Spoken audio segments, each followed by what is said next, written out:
السلام عليكم، شلونكم؟ يا رب تكونون بألف خير. اليوم إن شاء الله راح نسوي لكم كوباية السراي أو كوباية السلق. هاي الكوباية مشهورة في بغداد في شارع متنبي، وأغلب العراقيين يحبوها لأن هي كوباية دسمة ومليانة بالحشوة. خلينا نبلش بالمقادير. عندنا تقريبا كيلو من اللحم المفروم، هخلي عليه البصل وبهارات الكبة اللي نعرفها. والعجينة هي عبارة عن 2 كوب جريش وكوب من البرغل الناعم. دائما البرغل يكون أقل من الجريش. طبعا الجريش مبين شكله يكون هيجي حبة بيضة، والبرغل يكون شوية أخشن. راح أخلط المواد وأخلي عليه فلفل أسود وملح حسب ما أنتم تحبون.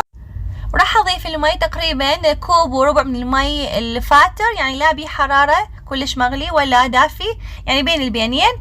راح أضيفه بالتدريج على الخلطة واقلبه واشوف اذا يحتاج مي. احنا ما نريد الجريش والبرغل يعني نقع فدناه بالمي، او يعني شلون نقول نغمره، مجرد انه احنا نحرك المي حتى يتبلل كله، ونقلبه ونغطيه ونخليه يرتاح تقريبا من نص ساعة الى ساعة، وبعدين نجي نكمل باقي الخطوات.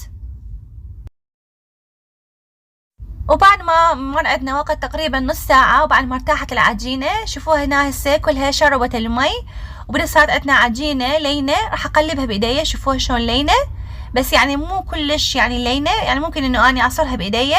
راح ابلش هنا اعذب العجينة واعجنها، اظل اعجن بيها تقريبا 10 دقائق. اذا تحبون تخلوها بمحضرة الطعام عادي، بس العجن بالايد كلش حلو، يعني شوية حركة ونظل نعجن بيها، وبعدين نخليها مرة ثانية ترتاح تقريبا من ساعة إلى ساعتين. كل ما تعرفوها ترتاح كل ما تكون أحسن وأفضل. أنا كلش عجنتها، شوفوا شلون تغير قوامها وصارت عندنا تقريبا شلون يعني هيجي طرية ومتماسكة. راح أخليها مرة ثانية ترتاح، وراها أجيها مرة ثانية أما أعجنها. وهنا تقريبا مرور ساعتين إلى يعني ساعتين ونص أنا عفتها على الكاونتر. راح ابدي اعجنها مرة ثانية تقريبا 5 دقائق، وراح يصير عندنا عجينة كلش حلوة وناعمة وطرية، يعني عجينة تكون يعني هيجي ما تتمزق بايديكم، وعجينة حلوة. وممكن احنا نشكلها ونحشيها لحشوة الكبة. شوفوا شلون عجينة حلوة وطرية. بعد ما عجنتها هواية وارتاحت ويانا، راح اجيب الحشوة. طبعا الحشوة جاهزة وبردت وصفيتها من الزيت الزايد، وهسه عجينتنا حلوة وناعمة وجاهزة للحشوة. راح اغطيها واجهز الحشوة اللي هي لكبة السراي الكبيرة المعروفة، اللي تشبه الطوبة، تكون هيك كبيرة ومليانة حشوة. هنا راح اخلي لحم بهذا الكيس الغذائي واسوي مثل الطوبات الصغار حتى احشي بيها الكبة، واخليها بالفريزر بس تتماسك ويانا. وبين ما تتماسك الحشوة راح اسوي لكم كبة السراي الميني او الصغيرة. هاي شوية تكون اقتصادية عندنا وشكلها احلى من الكبيرة. هنا جبت العجينة راح اكورها على شكل كرات تكون متساوية بالحجم.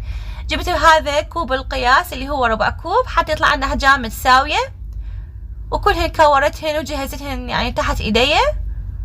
وبعدها راح احشي العجينة. لازم كل مرة تغطوها حتى ما تنشف ويانا العجينة. هنا راح ابدي احشي العجينة، ابدي اثقبها باصابع ايديا، ابدي من جوا لحد ما اصعد لي فوق، اخفف العجينه قد ما اقدر. طبعا العجينه كل ما تكون خفيفه وقشرها يعني يكون قشره خفيفه وحلوه، كل ما صعدنا كبه طيبه ولذيذه.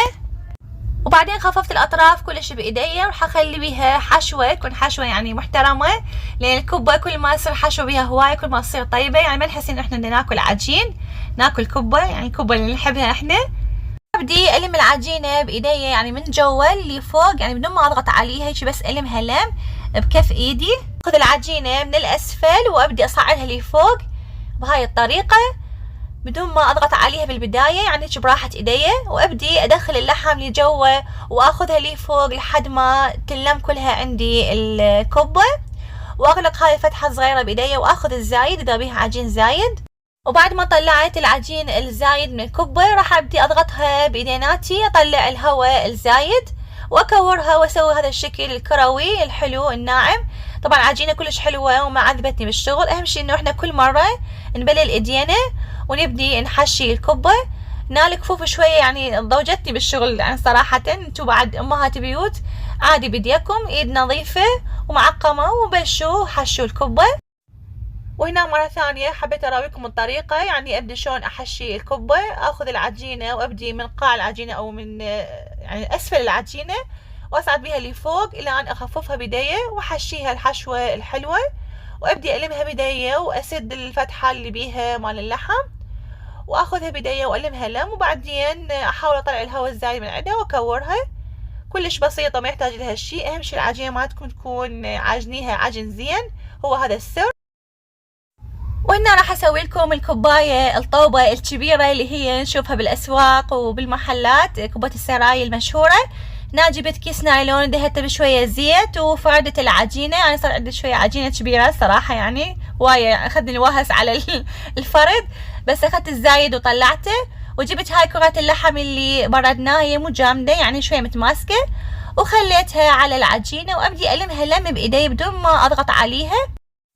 يعني احاول انه المها لم بايديا، يعني من الاسفل لفوق المها بايديا واضغط عليها شويه، واخذ الزايد من العجين واكورها بايديا بكل هدوء حتى اطلع الهواء من عندها. واحاول انه اذا اكو ثقوب واذا اكو يعني شغلات يعني طالعه من العجينه اعدلها بايديا واخليها تكون ناعمه وحلوه وملسه. وهاي شوفنا اختلاف العجينه، يعني عندي وحده كبيره ولا صغيره. وبعد ما كملت لف الكبة سويت المرقة للكبة. اكو ناس يسووها المرقة حمراء، اكو ناس صفراء، انا احب الصفراء بس هي الاصلية حمراء. حمست شوية بصل وشعرية وماجي وشوية معجون، وضفت عليه انه بصرة، وخلوا عليه ممكن تخلون مرق الدجاج او مرق اللحم او مي عادي، وبس يغلي ويانا المي. نخلي الكبة بالتدريج، يعني ما نخلي هواية كمية كبيرة يعني حتى لا تنفك ويانا، كمية معقولة. وبس نشوف الكبة تطوف على وجه الجدر، يعني معناته انه هي استوت وصارت طيبة. وهنا صبيت الكبة، هاي الكبة الكبيرة الدبل، كبة السراي اللي نعرفها. شوفوا شلون القشرة مالتها يعني كلش خفيفة، والحشوة هواية يعني تملي العين. طبعا كلش تشبع هاي الكوباية، بس انا سويت يعني وياها قطع صغيرة حتى كل شخص ياكل اثنين، واذا كبير ياكلوا وحدة لان هي دسمة. طبعا كلش طيبة وخفيفة وهشة، البرغر يعطيها هشاشة. ان شاء الله يا ربي تجربوها وتدعوا لي عليها اكيد، وبالعافية عليكم وفي امان الله.